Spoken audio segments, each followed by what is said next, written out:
I60F just found out my late husband M62 had a years-long affair and may have a 10-year-old child. How do I tell my 4 grown kids? Story 1. My husband died 3.5 years ago. I always thought we had such a good marriage. We rarely argued, always supported each other. We both worked and raised 4 kids together. In 2012, I started a master's program, so was away from home a few evenings a week. Our kids were all grown and moved away from home. My husband was so supportive. When I had tons of homework on the weekends, he would leave the house for the whole day so I could work undisturbed. Now I know why he never resented leaving me to go visit friends. He wasn't visiting friends, he was spending time with his girlfriend. I never had a clue. This is how I found out. Today I finally cleaned out his nightstand. I have cleaned everything else the last 3.5 years. His dresser, closet, tool shed, all his stuff from the garage, but today I started emptying his nightstand. I found so much stuff. Cards and notes from her. A very expensive men's watch and gold chain necklace I didn't buy him and never saw him wear either. The notes were all signed Fred, with a heart around it. I pulled out his phone, that I had saved. I charged it and opened it. I searched through all the messages for women's names, checked all the messages, all good. Then I noticed a Fred in his contacts. Fred was actually a Frida, about 40. All the pictures and, yes, she sent him showed her as quite fit and pretty. Everything was dated starting in 2012 while I was at school. Some of the pictures were in my home. He had her here while I was at school getting a degree. Many of the pictures were at her home with her kids. Then there was the ultrasound, and her asking him when he was going to tell me, when was he getting divorced. She wanted this child to have its real father. He kept telling her soon, that he loved her, but didn't want to hurt me. I couldn't stop reading. I felt like my heart was being ripped out of my chest. The last 9 years of my married life was a lie. The last message's ultrasound demands were late 2018. He told her he couldn't leave me because I had cancer. He needed to concentrate on me and make what we thought were my last months good. They agreed to go no contact for a while. He was the best husband during that time. Coming home early to help and cook dinner, going to every appointment, staying with me in the hospital, supporting me, and was my rock. I had a great surgeon and medical team, and the cancerous tumors were removed. In April 2019, he got a text from her with a baby picture. It said, "I have a son, you have an ugly, fat, sick wife, enjoy your life." I'm back with my ex. There was no response from him to her, and no other exchanges. I have been crying off and on all day. My daughter lives with me and keeps asking what is wrong. I told her it was really hard cleaning out her dad's nightstand. Should I leave it at that, or destroy the image she has of her dad with what I found? My 4 kids have a little brother out there. Should I tell them or leave it be and play ignorant if he ever tries to contact us? I thought I had moved on. I recently started dating and have felt in a good place, but now this. I just don't know how to handle this devastating situation. Our advice. I'm deeply sorry to hear about what you've discovered. This is undoubtedly a difficult and painful situation, and there's no easy answer to how to proceed. However, here are some thoughts that might help you navigate this challenging time. Take care of yourself before anything else. Prioritize your own well-being. Give yourself time to process your emotions and seek support from friends, family, or a therapist if needed. It's okay to feel a range of emotions, including anger, grief, and confusion. Consider your children. Think about how revealing this information might impact your children. They may have their own memories and perceptions of their father, and learning about his affair and potential child might be extremely distressing for them. However, they may also appreciate your honesty and openness in the long run. Honesty vs. protecting their memories. There's a delicate balance between being honest about what you've discovered and protecting your children from unnecessary pain. You could choose to share some or all of the information with them, depending on their age, maturity, and emotional resilience. Timing. If you decide to tell your children, consider the timing carefully. Choose a time when they're emotionally stable and have the opportunity to process the information without additional stressors.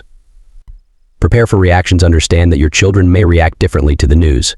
Some may feel betrayed or angry, while others may struggle with feelings of confusion or disbelief. Be prepared to offer support and reassurance, regardless of their reactions. Seek guidance. If you're unsure about how to proceed, consider seeking guidance from a therapist, counselor, or trusted friend or family member who can offer objective advice and support. Legal considerations. Depending on your situation and your husband's estate, there may be legal and financial implications to consider. Consulting with a lawyer who specializes in family law could provide you with additional insights and guidance. Ultimately, the decision to tell your children about your late husband's affair and potential child is a deeply personal one. Trust your instincts and prioritize what feels right for you and your family's well-being. Remember that you don't have to navigate this challenging time alone. and seeking support from loved ones can make a significant difference. First comment. Wow, that is so much. I'm so sorry for what you're going through. I just want to tell you that there's no right way to feel right now. You've had a shock. He was the perfect husband, and now he's gone and you're still grieving, and now you discover all of this. It's going to be a roller coaster, and whatever you feel, it's okay to feel that way. Hate him, love him, decide you don't care, decide he's a monster. It's okay to live in both places right now or swing wildly between the two. Whatever feels right now is okay. With a situation this complex, you need a safe place to unpack it. I'd definitely make an appointment with a mental health provider just to have a few conversations and unwind this all in your own brain. There is no rush to figure out what to tell your kids. You don't have to tell them anything right now. Figure out your own feelings about this first. Talk to a therapist. As you work through your own feelings on this, a plan will become more clear to you. This child is 5. It's not coming in search of its half-siblings anytime soon. You have plenty of time to work out what you want to do. Do not rush to any type of action right now. Second comment. I have a unique perspective on this and would be happy to chat with you if you'd like. I had a baby early in life. He was given up for adoption. His father did not want to be part of his life but agreed that when he turned a certain age he would reach out.